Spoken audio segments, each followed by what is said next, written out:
Party కోసం పనిచేసిన ప్రతి కార్యకర్తకు కాంగ్రెస్ పార్టీ అండగా నిలుస్తుందని రాష్ట్ర సాంఘిక సంక్షేమ శాఖ మంత్రి అడ్లూరి లక్ష్మణ్ కుమార్ అన్నారు. జగిత్యాల జిల్లా గ్రంథాలయ సంస్థ చైర్మన్ గా ఎన్నికైన సంగనమట్ల దినేష్ పదవి ప్రమాణ స్వీకారం అభినందన సభ జగిత్యాల జిల్లా కేంద్రంలోని ఓ ప్రైవేట్ ఫంక్షన్ హాల్లో జరిగిన కార్యక్రమానికి ఆయన ముఖ్య అతిథిగా పాల్గొన్నారు. ఈ సందర్భంగా లక్ష్మణ్ కుమార్ మాట్లాడుతూ కాంగ్రెస్ పార్టీ కార్యకర్తగా పనిచేస్తూ గెలిచినా ఓడినా ప్రజల మధ్యనే ఉంటూ ముందుకు సాగానని అన్నారు. అనేక అవమానాలు ఎదుర్కొంటూ ఎన్నికల్లో ఓటమి చెందిన అధైర్యపడకుండా కాంగ్రెస్ పార్టీ జెండాను నమ్ముకుని ముందుకు సాగినట్లు మంత్రి తెలిపారు. పార్టీలో కమిట్మెంట్ గా పనిచేశాను కనుక తాను కేబినెట్ లో పనిచేసే అవకాశం దక్కిందని అన్నారు. బీఆర్ఎస్ పార్టీ అధికారంలో ఉన్న సమయంలో తనకు అనేక ఆఫర్లు ఇచ్చిందని, అయినప్పటికీ ఎలాంటి ఆఫర్లను లొంగకుండా కాంగ్రెస్ పార్టీలో కొనసాగానని మంత్రి అడ్లూరి అన్నారు. జగిత్యాల జిల్లాలో పనిచేస్తున్న ప్రతి కార్యకర్తకు సరైన సమయంలో గుర్తింపు లభిస్తుందని, ఎవరు నిరాశపడవద్దని అన్నారు. కాంగ్రెస్ పార్టీ ఎన్నికల మేనిఫెస్టోలో ఇచ్చిన ప్రతి హామీని నెరవేరుస్తామని, రానున్న రోజుల్లో నిత్యం ప్రజల మధ్య ఉంటూ రాష్ట్రంలో మరోమారి అధికారంలోకి వస్తామని మంత్రి లక్ష్మణ్ కుమార్ స్పష్టం చేశారు. కొత్తగా గ్రంథాలయ సంస్థ చైర్మన్ గా ఎన్నికైన సంగనమట్ల దినేష్ కు మంత్రితో పాటు పలువురు శుభాకాంక్షలు తెలిపారు. ఈ కార్యక్రమంలో ప్రభుత్వ విప్ ఆది శ్రీనివాస్, జగిత్యాల శాసనసభ్యులు doctor Sanjay Kumar, Jagtial municipal chairperson సమ్మిళ్ల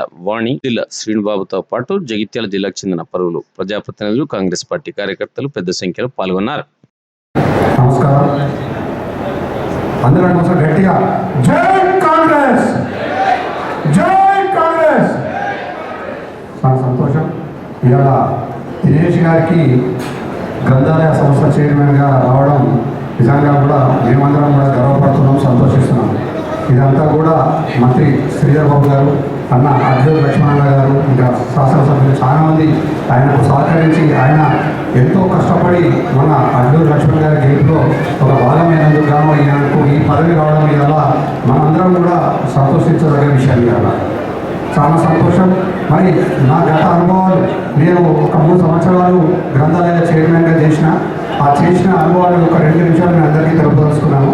మొదటిగా గ్రంథాలయ చైర్మన్ అయినప్పుడు మొదటిగా మనం జీవన్ రెడ్డి గారి ఇంటి పక్కకి గ్రంథాలయం ఉంటుంది.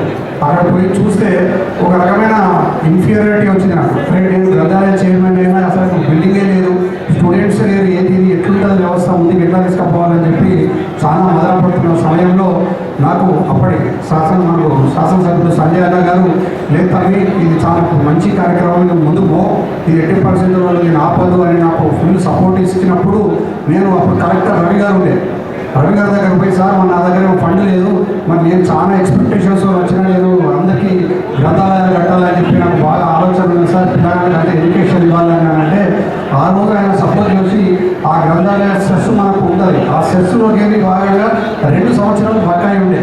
ఆ కలెక్టర్ గారు ఆ రోజు అప్పుడప్పుడు ఇన్వాల్వ్ అయ్యి వితిన్ 3-4 మంత్స్లో మాకు 2 కోట్ల సెస్ బకాయిలు కూడా మొత్తం కూడా కలెక్టర్ గారు నాకు ఇప్పించడం జరిగింది. ఆ బకాయిలతోని నేను ముందుకు సాగిన, ప్రతి గ్రంథాలయాన్ని డెవలప్ చేసుకుంటూ వచ్చిన. ఖచ్చితంగా ఏ గ్రామం అడిగితే, ఎందుకంటే మంత్రి గారు అడ్లూరి లక్ష్మణ్ గారు మీకు మంచి ఆప్తుడు కాబట్టి మీకు చెప్పింది ఖచ్చితంగా ఆయన చేస్తాడు. కాబట్టి దయచేసి ఇక్కడ వచ్చిన మీ గ్రామాలలో దయచేసి దినేష్ గారిని కలుగురి ఖచ్చితంగా ఒక గ్రంథాలయం ఏర్పాటు మాత్రం చేసుకోవాల్సిందిగా మిమ్మల్ని అందరికీ విజ్ఞప్తి చేస్తూ, మరి నాకు ఇంత మంచి అవకాశాలు ఇచ్చిన స్టేజ్ పైన ఉన్న పెద్దలందరినీ కూడా పేరు పేరు నమస్కారం. ఈరోజు మనందరికీ ఒక ఆనందకరమైన సందర్భం. ముందుగా దినేష్ అన్న గారికి శుభాకాంక్షలు తెలియజేసుకుంటూ, గ్రంథాలయం అంటే ఒక కేవలం పుస్తకమే కాదు, ఇది పుస్తకాల నిలయమే కాదు, వారి జ్ఞానానికి, ఆలోచనకు, వ్యక్తిత్వ వికాసానికి ఒక ప్రేరణా కేంద్రం. ఇలాంటి బాధ్యతాయుతమైన పదవిని దినేష్ గారు స్వీకరించడం చాలా యువతకు మరింత మంచి అవకాశాలు అందుతాయని మనం నమ్ముతున్నాం. దినేష్ గారు ఎప్పుడూ ప్రజలతో కలిసిమెలిసి వారి సమస్యలను తెలుసుకొని పరిష్కరించే నాయకత్వం కలిగిన వ్యక్తి. ఆయన నాయకత్వంలో గ్రంథాలయ వ్యవస్థ మరింత అభివృద్ధి చెందాలని మనస్ఫూర్తిగా కోరుకుంటూ, ఈ అవకాశాన్ని నాకు కల్పించిన పెద్దలందరికీ హృదయపూర్వక నమస్కారాలు తెలియజేసుకుంటున్నాను. Thank you. 2023 ఏర్పడ్డ కాంగ్రెస్ ప్రభుత్వం జగిత్యాల జిల్లాలో ఇద్దరికి న్యాయం జరిగిందని సంతోషపడుతున్నా. ఎవరికంటే మొట్టమొదటి నాకు జిల్లా అధ్యక్షులకు అవకాశం కల్పించారు. అట్లాగే వివిధ హోదాలను పనిచేసుకుంటూ ఎలాంటి ప్రభుత్వ పరంగా పదవులు రాకున్నా సోదరుడు కాంగ్రెస్ పార్టీని అంటిపెట్టుకొని, కాంగ్రెస్ పార్టీ దేవాలయము, కాంగ్రెస్ పార్టీ నా కుటుంబంలో కొన్ని సంవత్సరాలు ఉన్నందుకు పెద్దలు అడ్లూరి లక్ష్మణ్ కుమార్ దీవెనలతో సోదరుడు సంఘ పట్ల దినేష్ గారు ఇవాళ గ్రంథాలయ చైర్మన్ గా ప్రమాణ స్వీకారం పదవి స్వీకారం చేయడం జరిగింది. ఈరోజు ప్రజాపాలన ప్రగతి ప్రణాళికలో భాగంగా 99 రోజుల ప్రణాళికలో భాగంగా ఈరోజు పోలీస్ డిపార్ట్మెంట్ వాళ్ళు ఏదైతే తీసుకున్నారో మారక ద్రవ్యాల నివారణ దాని మీద ప్రోగ్రాం పెట్టడం జరిగింది. అట్టి ప్రోగ్రాంకు అధికార శాసనసభ్యులు అందరూ కూడా పోయి కలవడం. మరి నిజంగా ఈరోజు శుభదినం. మరి దినేష్ గారు పార్టీ కొరకు పనిచేసిన వ్యక్తి, నిజంగా కాంగ్రెస్ పార్టీ టెండర్ వచ్చిన వ్యక్తికి ఈ పదవి రావడం చాలా సంతోషకరం.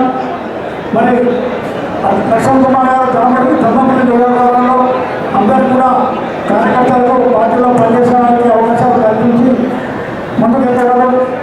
మరి మంత్రి గారికి ఈ సందర్భంలో విజ్ఞప్తి సార్, 40 సంవత్సరాల నుంచి పనిచేసిన కార్యకర్తలకు అవకాశం కల్పించే బాధ్యత మంత్రి గారు తీసుకోవాలి సార్. ఎందుకంటే మా ఎమ్మెల్యే గారు 12 సంవత్సరాలు కేంద్రం కాబట్టి వాళ్ళ మీద ప్రేమ కూడా సహజం. కానీ మమ్మల్ని కూడా కాపాడవలసిన బాధ్యత మంత్రి గారి మీద ఉన్నది.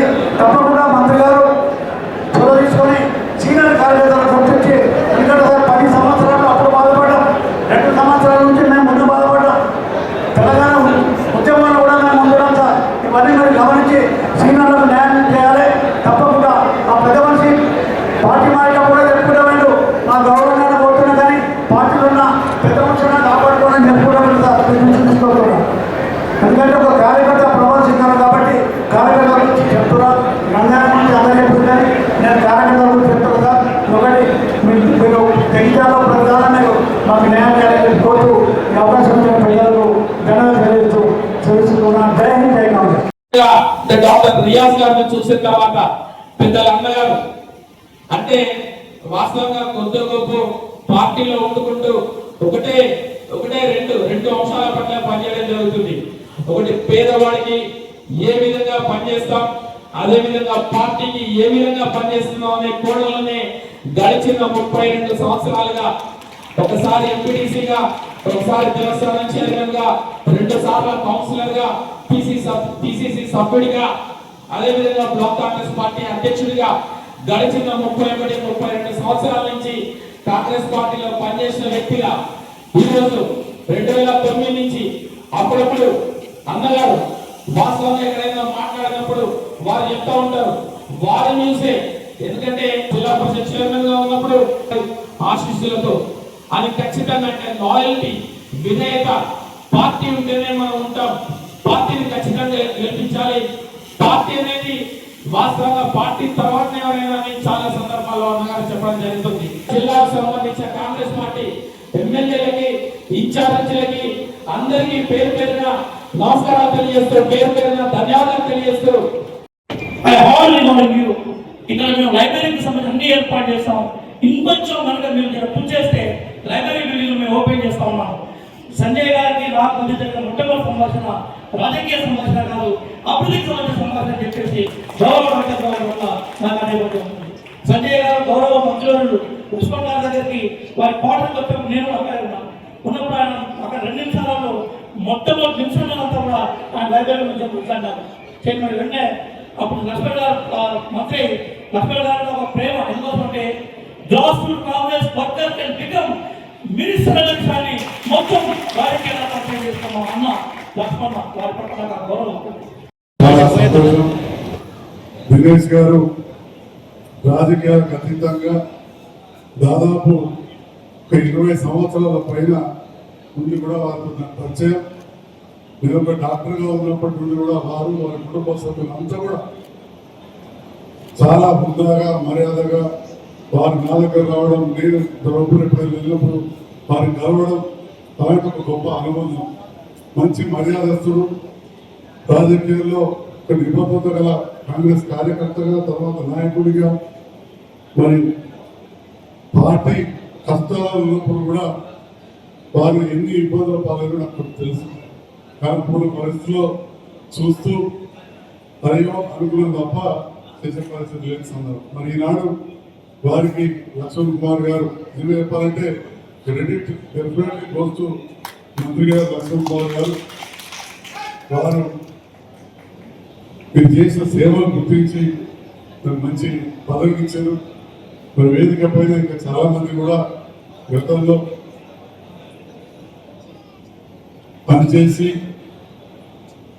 వివిధ హోదాలు కోరుకుంటున్న వారికి కూడా సముచిత న్యాయం మంత్రి గారి ద్వారా పొందుతారని చెప్పి కూడా నేను ఆకాంక్షిస్తా ఉన్నా. తప్పకుండా చేస్తాను. మరి లైబ్రరీ విషయానికి వస్తే జైత్యాల పట్టణంలో లైబ్రరీ లేకుండా అని చెప్పి ఇంతకుముందే చంద్రశేఖర్ గారు చెప్పారు. కాబట్టి ఇప్పుడు నేనేమని చెప్తే అంతకుముందు విమర్శించినట్టయితే సో ఆ పని పెట్టుకోదలుచుకోలేదు. కానీ ఖచ్చితంగా చంద్రశేఖరరావు మిత్రుడు తమ్ముడు చైర్మన్ అయిన తర్వాతనే కేడీసీసీ బ్యాంక్ పాత బిల్డింగ్ తీసుకొని దాన్ని రెనోవేషన్ చేసి ఒక లైబ్రరీ అనేది మొట్టమొదటి ఏర్పాటు అయినట్టే ఈ అంతకుముందు పరిస్థితి ఏముందని తెలుసుకోవాలి. మరి ఆ తర్వాత డాక్టర్ చంద్రశేఖర్ గౌడ్ గారు అయిన తర్వాత మంచిగా అక్కడ చేర్చి కావచ్చు. దాంతో పాటుగా చెలిగల్ లాంటి గ్రామాలలో కూడా పెద్ద గ్రామాలలో లైబ్రరీ ఏర్పాటు చేయడం, రాయకల్ మండల కేంద్రాన్ని కూడా లైబ్రరీ శాంక్షన్ చేసిన ఇప్పుడు బిల్డింగ్ వర్క్ ప్రోగ్రెస్ ఉంది చెప్పారు. బార్డర్ దగ్గర బార్డర్లో పెట్టాడు చెప్పాడు. ఈ ప్రభుత్వం ఉండాలి, ఖచ్చితంగా కేసీఆర్ గారు కాదు రేవంత్ రెడ్డి గారు ఉండాలని మనం మాట్లాడిన పెద్ద నాయకుడు. నేను చంద్రబాబు నాయుడుతో కొట్లాడినా, కేసీఆర్తో కొట్లాడినా, ఇప్పుడు రేవంత్ రెడ్డి గారితో కొట్లాడినాను.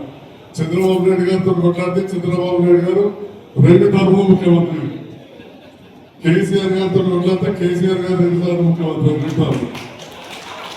ఇప్పుడు రేవంత్ రెడ్డి గారితో కొట్లాడితే రేవంత్ రెడ్డి గారు ఇంకొకసారి ముఖ్యమంత్రి. కానీ జరగబోయేది వచ్చింది నేను అనుకుంటున్నా. రాజకీయాల్లో మన నమ్ముకున్న నాయకుల దగ్గర, మన నమ్ముకున్న పార్టీ దగ్గర సిన్సియారిటీ ఉండాలి. ఎప్పుడో ఒక రోజు ప్రజలు గమనిస్తారు, నాయకులు గమనిస్తారు తప్ప ఏదైతే మనం ఏదైతే ఇచ్చిన మాట విషయంలో కూడా నాకు వ్యక్తిగతంగా తెలుసు. చిన్నప్పటికీ ఎన్నో కష్టాలు అనుభవించి మా తండ్రి గారు కాంగ్రెస్ పార్టీలో ఉన్నారు, నేను కాంగ్రెస్ పార్టీలో ఉన్నా. ఎన్ని కష్టాలు వచ్చినా, ఎన్ని ఇబ్బందులు వచ్చినా పార్టీ మరవలే, జెండా మరవలే. నాకు అనేక విషయాల్లో కూడా 10 సంవత్సరాలు రాష్ట్రంలో ఉన్నటువంటి బీఆర్ఎస్ పార్టీ నాయకత్వం కానీ, బీఆర్ఎస్ పార్టీ కానీ అనేక సందర్భాల్లో కూడా అవకాశం ఇచ్చినాను. ఒక సందర్భంలో కూడా నీ పార్లమెంట్ టికెట్ ఇస్తారమ్మని చెప్పి బీఆర్ఎస్ పార్టీ, ఒక సందర్భంలో కూడా నువ్వు కోర్టు కేసు కొట్లాడుతున్నావు కదా, కోర్టు కేసు ఎన్నిసార్లు కొట్లాడతావు, నువ్వు మా పార్టీ దగ్గర నీకు గౌరవం ఇస్తాం, నీకు ఏదంటే చేస్తాం, నువ్వు రాబోయే 3వసారి కూడా ముచ్చటగా మా పార్టీ వస్తుంది, మేమే అధికారంలో ఉంటామని చెప్పి అప్పుడు ఉన్నటువంటి ఏదైతే బీఆర్ఎస్ పార్టీ నాయకత్వం అడిగింది. మరి ఏదేమైనా ఒకటే నేను ఆలోచన చేసిన, నాకు 10 వస్తుంది కావచ్చు, నేను హైదరాబాద్ విలాసమైన జీవితం గడుపుతా కావచ్చు, ఒక మంచి విలాసమైన కారు కొనుక్కుంటే కావచ్చు. కానీ 2009 నుంచి 2022 డిసెంబర్ అంటే ఒక సంవత్సర కాలం ఎన్నికలు నా కార్యకర్తలు, నా నమ్ముకున్న పార్టీ లక్ష్మణ్ కుమార్ అయినా గెలిస్తే మేము గెలుస్తామని చెప్పి అన్ని అవమానాలు భావించి ఎన్ని ఇబ్బందులు ఎదుర్కొని టీఆర్ఎస్ పార్టీ మేమే రాజులం, మేమే మంత్రులమని విడిగా అరాచకాలు చేస్తున్నటువంటి పార్టీని, మరి ఈ యొక్క నాయకత్వాన్ని ప్రజలు నమ్మించి మోసం చేసిన పార్టీని ఈ ప్రాంతంలో మనం వారిని అధిగమించి ప్రజలను నమ్మకాన్ని సంపాదించుకోవాలంటే మన కార్యకర్తల మనోభావాలు కాపాడుకునే విధంగా నాకు ఎన్ని కష్టాలున్నా ఒక సందర్భంలో కూడా మరి 3 సార్లు టికెట్ ఇచ్చిండు, 4 సార్లు టికెట్ ఇచ్చిండు, 5 సార్లు టికెట్ ఇస్తారా నీకు అని చెప్పి నా మీద ఇక్కడి నుంచి ఢిల్లీ దాకా పోయి నా మీద వ్యక్తిగతంగా ఎన్నో ఉత్తరాలు సోనియా గాంధీ గారికి, రాహుల్ గాంధీ గారికి, అదేవిధంగా పార్టీ నాయకత్వానికి ఇచ్చిన ఒకటే అనుకున్నా, ఏదేమైనా ఈ క్షేత్రం దక్షిణాశ్వరం దైవక్షేత్రం. ఎవరు శాసనసభ్యులు పోటీ చేయాలన్నా, ఎవరు రాజకీయంగా ప్రాతినిధ్యం చేయాలన్నా ఆ స్వామివారి ఆశీస్సులు ఉండాలి. తప్పకుండా ఈ దైవ క్షేత్రంలో కూడా నాకు నమ్మకం ఉన్నది. రాబోయే 23 ఎలక్షన్ డిసెంబర్ ఎలక్షన్స్లో నేను సుమారు 8 నెలల క్రితం నేను పిసిసి అధ్యక్షుల రేవంత్ రెడ్డి గారి దగ్గర ఉంటే మొన్న ప్రెస్ మీట్లో చెప్పాను. అన్న దగ్గర పోయినా శ్రీధర్ బాబు గారు దర్శనకు అన్న శ్రీధర్ పిసిసి ప్రెసిడెంట్ గారి దగ్గర పోయి అన్న ఎలక్షన్స్ 8-9 నెలలు ఉన్నది. మరి 3వసారి టీఆర్ఎస్ పార్టీ రాష్ట్రంలో అధికారంలోకి వస్తే కాంగ్రెస్ పార్టీ కార్యకర్తలు ఎవరు ఉండడం. నా ప్రాంతంలో విచ్చలవిడిగా డబ్బులు సంపాదించి మంత్రి హోదాలో ఉన్నాడు, నేనే రాజు అంటాడు, నేనే మంత్రి అంటాడు, 10 మంది పిఎల్ ఉంటాడు, ఆయన ఏదంటే అదే అంటారు, ఆయనకు ఎదురులేని పరిస్థితిలో ఉన్నది. మరి 3వసారి అనుకోకుండా జగరాన్ని జరిగితే కార్యకర్తలు రోడ్డు మీద రావడం ఇబ్బంది అవుతుందన్న, ఆర్థికంగా డబ్బున్న వ్యక్తిని కాదన్న. దయచేసి అంటే ఒక మాట మాట్లాడిన పిసిసి అధ్యక్షుడిగా ఉన్నటువంటి అప్పుడు రేవంత్ రెడ్డి గారు, లక్ష్మణ్ కుమార్ ఏదేమైనా మీ జిల్లాకు సంబంధించిన మిత్రులు శ్రీధర్ బాబు నాకు అత్యంత ఆప్తమిత్రుడు. రేపు రాబోయే 23 ఎలక్షన్ ఈ రోజు 8 నెలలు 9 నెలలు ఉంది. నీకు అన్ని విధాలు నేను అండగా ఉంటా. నువ్వు ముందుకు పో. రేపు చివరి నిమిషంలో సర్వే పరంగా అన్ని విధాలు మంచి జరిగే విషయం రిపోర్ట్లు ఉంటే తప్పకుండా అన్ని విధాలు కూడా నీకు అండగా ఉంటాయని చెప్పి మాట్లాడిన మాట ఈ సందర్భంగా మనవి చేసుకుంటూ